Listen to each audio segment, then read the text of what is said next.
আসসালামু আলাইকুম। দেখো আমাদের মাসের আজকে 1 মান্থ হয়েছে। দেখো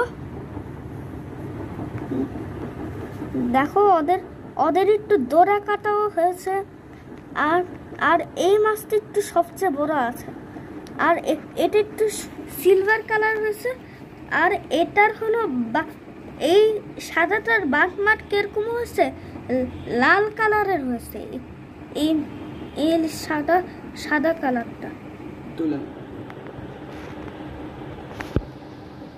ওদেরকে দেখতে অনেক সুন্দর লাগছে।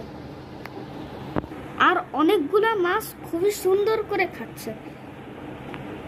আর ওরা অনেক বিউটিফুল হয়েছে, দেখেছো?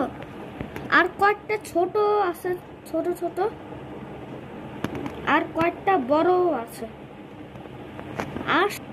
আর সাথে আমরা ওই ফিমেলের সাথেও বেবিদেরকে রাখছিলাম। ফিমেলের সাথে বেবি রাখলে সমস্যা নেই, ওরা খেয়ে ফেলবে না। আর যেগুলো অনেক ছোট, এই যেরকম এটা ছোট, আর এটার হলো 0.5 সেন্টিমিটার।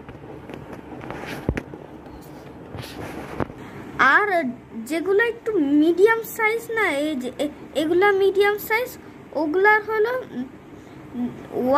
1 সেন্টিমিটার হয়েছে। আর আর আর যেটা হলো সবচেয়ে বড় না, এইটার হলো 1.1 সেন্টিমিটার হয়েছে, বুঝেছো? আর আমরা পানি পরিষ্কার করেছি কেন? কারণ হচ্ছে ওরা যাতে একটু হ্যাপি থাকে, আর আর তোমাদেরকে ভিডিওতে দেখাইতে পারি, বুঝেছো? ওদেরকে একটু কেমিক্যাল দিতে হয়, বুঝেছো? তো তোমাদেরকে এখন দেখাচ্ছি, একটু ওয়েট করো। ওদেরকে যখন তোমরা পানি পরিষ্কার করবে না, তখন তোমরা এই 3টা কেমিক্যালটা দিবা, বুঝেছো? So good bye.